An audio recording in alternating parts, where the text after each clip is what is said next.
Hi! For today's video, magluluto ako ng ginisang gulay. Heto nga ang napakasarap na cauliflower. That's my favorite. Igigisa ko lang yan na may carrots at repolyo. Mas masarap nga sana kung merong broccoli kaso hindi nakabili. Pero super thankful po sa nagbigay nitong aking cauliflower na si Tita Oleng. Yan nga na matapos kong mahiwa yung sibuyas at yung bawang, isinunod ko na itong carrots. Din sa carrots, matapos ko siyang mabalatan, lalagyan ko lang yan ng hiwa, 4 na hiwa or 4 na gilit para magmukha siyang bulaklak. So, pag ganito yung paghihiwa ng carrots, dapat extra careful kasi delikado siya. So, kung hindi naman kaya yung ganitong hiwa, okay lang naman kahit yung simple lang. Tapos, yung maliliit nga na strips nitong carrots, syempre hindi ko yan itatapon.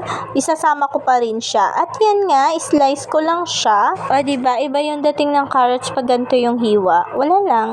Ang cute. Aminin nyo, pag kumakain tayo, pag magandang tignan yung foods, mas masarap kainin. Matapos ko nga mahiwa yung carrots, eto namang cauliflower ang aking isusunod. Ayan nga, tatanggalin ko lang yung pinakang nasa gitna or tangkay nitong cauliflower. After nga nitong cauliflower, ay ito namang repolyo or cabbage ang aking hihiwain. Ayan, tatanggalin ko lang yung nasa unahang bahagi nitong dahon. Pagkatapos ay hihiwain ko lang sa gitna at hihiwain ko ng pa-strips or pahaba.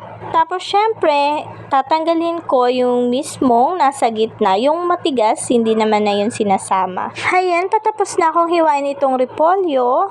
Isinalan ko na siya sa large bowl para mahugasan ko ng maayos. Ayan, isa-isa ko nang huhugasan itong mga gulay. Matapos ko nga mahugasan itong mga gulay sa isang malinis na kawali, ayan na, akin na itong paiinitin at lalagyan ko ng mantika. So, ang ginamit ko nga na mantika dyan is pinagprituhan na rin ng chicken. Kasi goods naman yung dagdag lasa, diba? So, ayan, pag nung mainit na yung kawali at mantika, inilagay ko na itong bawang. Tapos, hintayin ko lang yan hanggang sa maging golden brown at pagkatapos nga ay ilalagay ko na itong sibuyas.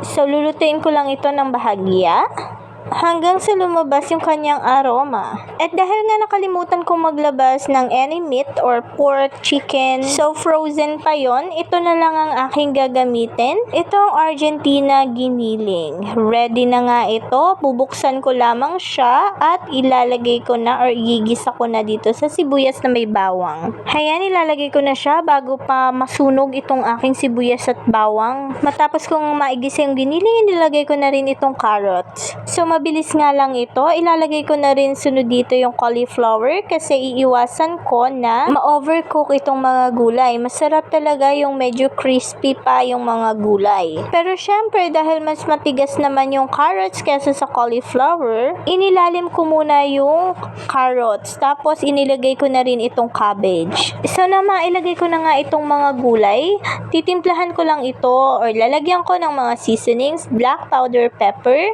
magic sarap at saka ng patis. So, konting patis nga lang kasi lalagyan ko din ito ng oyster sauce. So, ito ang oyster sauce na dato puti ang aking gagamitin.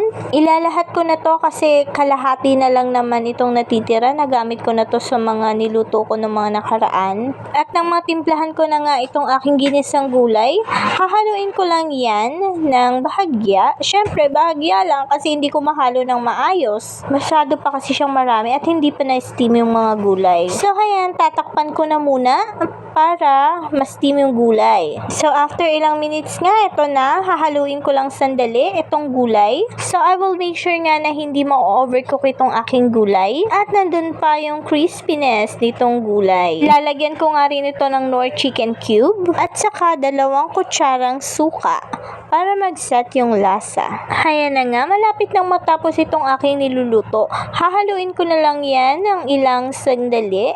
At maya-maya pa nga, pinatay ko na itong apoy at ito na, luto na ang aking ginisang gulay. Wala nga pala akong nilagay dyan na tubig, kusa lang na nagkaroon ng sabaw yung cabbage. So, ito na, kumuha na ako ng serving plate para maisalin ko na itong aking ginisang gulay. Napakasarap nga at napaka-healthy nitong aking niluto. po. Gustong gusto ko talaga yung cauliflower. Pero ang suggest ni Mr. is dapat daw dinamihan ko yung chicken. Wala naman ako nilagay na chicken dyan. Pero yun nga, sana daw nilagyan ko. Pero anyways, nagustuhan naman nila, ng mga kapatid ko at ni tatay. So yun lang, kain po tayo. That's it for today's video. Thank you for watching.